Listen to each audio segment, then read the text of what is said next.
Anyway, GP Media lagi buka paket tryout UTBK IPB. Benefitnya selain TO, kalian bisa dapetin ratusan soal prediksi, pembahasan video dan juga kelas online. Nah, mulai dari 25.000 kalian bisa langsung daftar di sini. Kalau kamu mau ikut UTBK IPB, yuk kerja di GP Media. Semangat! Dadah! Oke, halo semuanya. Kali ini kita akan bahas lagi soal UTBK untuk subtes bahasa Inggris ya. Oke, di sini ada satu buah paragraf, terus di sini ada yang di bold nih teman-teman ya. Dan soalnya di sini the closest meaning to the word debunked in the paragraph is bla bla bla. Oke, jadi ini mau cari sinonim ya yang paling mendekati maknanya dengan debunked. Nah, kita berarti harus tahu dulu ya debunked ini apa nih. Sebenarnya kalau arti dari debunked itu sendiri ya, ke sini. Debunked itu artinya adalah menyanggah ya, menyanggah atau bisa juga membantah. Nah, kalau misalkan kita mau lihat konteks kalimatnya di sini, researchers have debunked the myth that extreme sportsmen and women are adrenaline junkies. Jadi ini dia artinya adalah para peneliti itu sudah menyanggah atau membantah mitos tentang olahragawan ekstrim lah ya, baik laki-laki maupun yang perempuan gitu intinya ya. Jadi ini sama arti dari makna si debunked dengan konteks kalimat di sini ya. Nah, berarti kita langsung cari aja nih dari ABCDE mana yang maknanya sama. Nah, ini boleh kita artiin dulu ya. Explode, kalau explode mungkin teman-teman udah pernah tahu, udah sering tahu ya. Ini artinya ya seperti biasa meledak gitu ya. Berarti sesuatu yang mungkin memuncak terus meledak, nah itu biasanya explode ya. Oke, terus ada confute. Kalau confute, nah ini sebenarnya yang paling mendekati dengan debunked. Dia artinya membantah juga, membantah.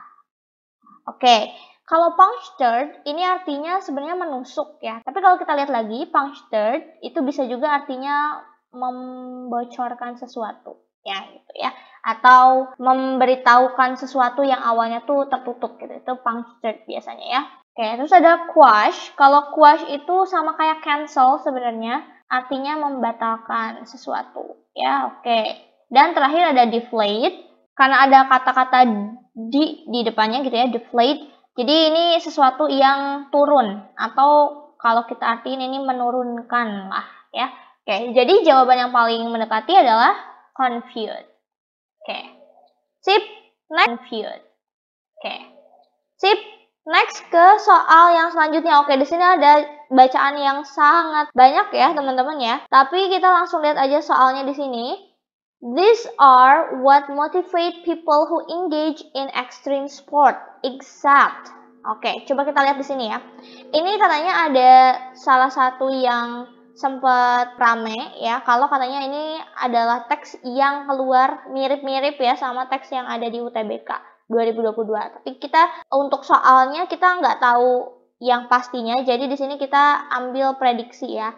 Ini yang ditanyakan adalah di bawah ini adalah sesuatu yang memotivasi orang-orang untuk join lah ya, atau untuk melakukan extreme sport, olahraga yang ekstrim. Kecuali berarti mana yang bukan motivasinya gitu ya. Ya kita cari aja dulu di sini nih yang ngomongin tentang motivasi adanya di mana. Nah ini nih ada kata motivates di sini. Di sini juga ada sih nih motivation ya. Oke, tapi kayaknya untuk soal yang tadi tentang motivasi itu adanya di sini nih ya. Nah, kalau kita misalkan lihat, Professor Breimer said until now there had been a gross misunderstanding of what motivates people to take part in extreme sports. Ya, jadi katanya kata profesor ini ada banyak kesalahpahaman ya tentang apa sih yang memotivasi orang itu untuk melakukan olahraga yang ekstrim. Nah, berarti tadi pernyataan yang tadi itu adanya di sini nih. Jawaban-jawabannya ya. Nah, ya udah coba kita lihat di sini ya. Apa sih kira-kira yang memotivasi orang-orang untuk berolahraga ekstrim? Ini bisa kita lihat. Our research has shown people who engage in extreme sport are anything but irresponsible risk takers with a death wish. Jadi katanya orang-orang yang melakukan olahraga ekstrim itu sama sekali orang-orang yang suka mengambil resiko tanpa bertanggung jawab. Jadi maksudnya mereka itu orang-orang yang suka mengambil resiko tapi sebenarnya tidak bertanggung jawab atas kematian di sini. Kan kalau olahraga ekstrim itu ya ujung-ujungnya gitu ya, paling fatalnya itu kan bisa menyebabkan kematian ya. Jadi di sini mereka sebagai orang yang suka mengambil resiko. Berarti di sini being a risk takers itu betul ya. Ini salah satu motivasinya. Bahwa mereka adalah orang-orang yang berani mengambil resiko gitu ya. Terus kita lihat lagi apalagi ya di sini. Ini kan masih banyak nih. They are highly trained individuals ya. Mereka itu adalah orang-orang yang sudah terlatih ya dirinya itu ya, with a deep knowledge of themselves, tentang pengetahuan atas diri mereka sendiri, terus juga pengetahuan tentang aktivitasnya dan lingkungan sekitarnya ya. Jadi mereka itu orang-orang yang sebenarnya udah punya pengetahuan yang banyak tentang itu. Jadi bukan orang yang coba-coba gitu ya. Dan di belakangnya ini ada kata-kata juga, to have an experience that is life enhancing and life changing. Jadi mereka juga melakukan itu untuk mendapatkan pengalaman ya, untuk meningkatkan semangat hidup lah ya, dan juga perubahan dalam hidup gitu. Jadi kalau misalnya kita lihat sini ada make a change in life, betul juga ya, itu motivasi salah satunya. Terus to gain life experience juga betul ya, mendapatkan pengalaman. Oke. Nah ini ada kata-kata train juga, melatih, tapi kata-katanya train themselves to feel worthy. Worthy itu apa sih? Kayak layak ya sebenarnya arti katanya. Melatih diri mereka untuk merasa layak atau berguna. Sebenarnya kalau worthy di sini agak kurang cocok sih ya. Karena kan ini ngomongnya tentang sesuatu yang merubah kehidupan, lebih excited nih. Yang juga ini betul nih ya, feel more excited. Jadi mereka merasa seperti hidup, bukan masalah layak atau enggak sih gitu ya. Dan di sini juga kalau misalnya teman-teman baca lagi di bawah, ini di bagian yang ini ya, di experience ini. Nah, di sini ada kata-kata, it makes the participant feel very alive, where all sense seem to be working better than in everyday life. Ya, jadi mereka merasa seperti sangat hidup. Sangat hidup di sini berarti maksudnya excited in life gitu ya. Oke, jadi jawabannya except-nya ya yang C. Gitu ya. Oke, ini ada bacaan tentang coronavirus ya. Soalnya di sini what is the main information of the first paragraph? Berarti yang ini ya, yang di atas nih ya. Kalau main information itu berarti sama kayak main idea, sama dengan kalimat utama ya. Atau juga kalau misal ngomongin topik juga biasanya main information sama juga ya. Nah, kita lihat coba di sini. Boleh kita baca kalimat pertama dulu ya. Di sini ada coronavirus disease, COVID-19 is an infectious disease ya. Penyakit yang dapat menginfeksi ke orang lain gitu ya. Caused by SARS-CoV-2 virus. Jadi disebabkan oleh virus SARS ini ya. Oke, jadi kita taunya ini kata kuncinya ini nih, infectious disease. Ya, penyakit yang menular yang bisa menginfeksi orang gitu ya.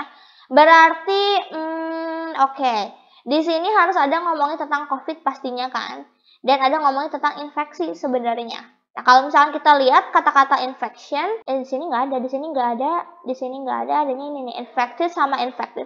Sebenarnya yang B ini agak masih bisa attacks ya. Attacks itu kan artinya sama aja menyerang ya. Sama mirip lah dengan infeksi ya. Tapi kita lihat lagi nih, ini kan masih belum ketemu ya untuk jawabannya. Nah, boleh kita lihat kalimat terakhir. Anyone can get sick with COVID-19 and become seriously ill or die at any age. Jadi siapapun bisa terserang COVID dan itu juga bisa menjadi penyakit yang serius ataupun bisa meninggal untuk semua umur. Jadi tidak melihat umur ya. Berarti ini ngomongin tentang apa? Ini ngomongin tentang yang the impact of being infected with COVID. Jadi apa sih dampak dari terserang COVID? Gitu sebenarnya. Kan ini kita satuin antara yang atas tentang infectious sama yang bawah ini tentang siapapun orangnya itu bisa terkena penyakit COVID. Jadi ada dampak dari terserang COVID. Dampaknya apa? Dampaknya bisa jadi penyakit yang serius ataupun bisa meninggal dunia. Ya. Kalau yang D, who's at higher risk, siapa sih yang punya resiko lebih tinggi terkena COVID, itu ada di dalam sini, tapi itu bukan main informationnya sebenarnya gitu kan. Karena kan dia bilang siapapun juga punya resiko untuk terkena COVID gitu ya. Oke, terus kalau yang B, kata-kata children ini di sini juga nggak terlalu difokuskan ya. Fokusnya tetap ini kata-katanya anyone ya. Oke, jadi jawabannya yang bisa mencakup semua di paragraf 1 adalah yang E. Oke, next. Ini which of the following statements is false regarding the text above? Mana sih pernyataan yang salah dari teks di atas? Yang salah ya teman-teman ya. Oke, berarti kita cek and recheck aja. Coba lihat yang A. COVID regardless of age. COVID tidak memandang umur. Benar atau enggak? Bener dong ya, ini bener, ini ada di sini nih kan, anyone can get sick, siapapun bisa terserang, berarti tidak melihat umur. Di sini juga ada kata-kata die at any age, bisa meninggal di usia berapapun ya. Oke, terus yang B, COVID may spread easily in a meeting. Jadi COVID itu penyebarannya bisa sangat mudah kalau kita dalam pertemuan. Apakah benar? Nah, kalau teman-teman cek di sini tentang spread, tentang penyebarannya tuh ada di sini. Can spread from an infected person's mouth or nose in a small liquid. Jadi bisa disebarkan melalui mulut ataupun hidung dari orang yang terinfeksi ya, yang mengeluarkan cairan-cairan gitu. Lewat apa? Lewat dia batuk, lewat dia ngomong gitu kan. Berarti kalau kita terkena infeksi orang-orang ini, otomatis kita itu ketemu langsung. Iya nggak? Ya kan? Dalam satu ruangan, dalam satu pertemuan. Berarti ini kalau ada kata-kata in a meeting, itu juga betul. Ya. Oke, terus kita lihat yang C. Vaccination can be done when it's ready. Jadi katanya vaksin itu bisa dilakukan kalau memang sudah siap. Ya. Apakah betul? Di sini ada sih kata-katanya nih ya. Get vaccinated when it's your turn and follow local guidance. Jadi kamu harus dapat vaksin, kamu harus vaksin diri kamu sendiri kalau memang sudah giliran kamu dan ikutin protokol kesehatan lah ya, atau aturan yang sudah berlaku di sana gitu. Berarti betul ya, kita harus mendapatkan vaksin kalau memang sudah siap. Sudah siap apanya? Mungkin sudah siap umurnya gitu kan, terus kita udah dapat jadwalnya dan lain-lain gitu. Jadi betul ya kalau yang ini ya. Terus yang D, coba. Self-isolate applies to everyone. Isolasi mandiri ya, self-isolate itu ya. Berlaku untuk semua orang. Oke, sebenarnya kalau kita lihat di sini, kita kan dari teks ya. Di sini dia bilang to stay home and self-isolate until you recover if you feel unwell. Jadi katanya diam di rumah dan isolasi mandiri sampai kamu sembuh kalau memang merasa tidak baik. Ya, jadi kalau di sini sebenarnya isolasi mandiri itu bukan untuk semua orang, tapi untuk yang merasa tidak sehat sampai mereka itu sembuh gitu ya. Itu self-isolate yang sebenarnya. Jadi yang ini tuh agak kurang tepat gitu ya. Oke, jadi yang untuk isolasi mandiri itu untuk orang-orang yang memang sakit. Kalau yang tidak sakit ya sebenarnya lebih ke stay home mungkin ya. Diam di rumah gitu kan ya. Oke, kalau yang E, older people are at a higher risk of getting COVID, itu ada di sini sebenarnya. Older people, nah di sini nih ya, dan orang-orang yang punya penyakit bawaan, itu ya, ini tuh artinya ya. Dia bilang more likely to develop serious illness. Lebih punya resiko untuk menjadi penyakit yang lebih serius gitu ya. Berarti ini betul ya. Jadi yang kurang tepat sedikit itu adalah yang D ya jawabannya. Oke, terakhir ini tentang tone. The tone of the author is best described as. Jadi tone dari penulis yang ada di teks ini seperti apa sih gitu ya. Ini kan kalau kita lihat-lihat teksnya tentang ilmiah banget ya. Dia ngomongin tentang coronavirus, dampaknya seperti apa, terus siapa aja yang kena dampaknya ya kan. Itu di paragraf 1. Terus paragraf 2 ngomongin tentang bagaimana cara mencegah penyebarannya, dan yang ketiga ngomongin tentang penyebarannya lewat mana. Ya, berarti kalau ini tuh sangat-sangat ilmiah. Kalau ilmiah, biasanya dia tuh sangat objektif, atau bisa kita bilang netral. Jadi jawabannya pasti yang B. Kalau cynical itu artinya sinis, jadi kalau ini tuh mengejek ya, teks yang mengejek gitu ya. Kalau critical ini berarti kritis, dia suka mengkritik topiknya gitu ya. Kalau inappropriate itu lebih ke sesuatu yang dirasa tidak pantas kalau ini ya. Kalau encourage itu lebih ke mendorong, berarti sesuatu yang memberi semangat kalau ini. Ya, jadi jawabannya yang benar adalah yang B. Oke, jadi itu dia teman-teman ya pembahasan untuk soal UTBK subtes bahasa Inggris. Semoga membantu and good luck.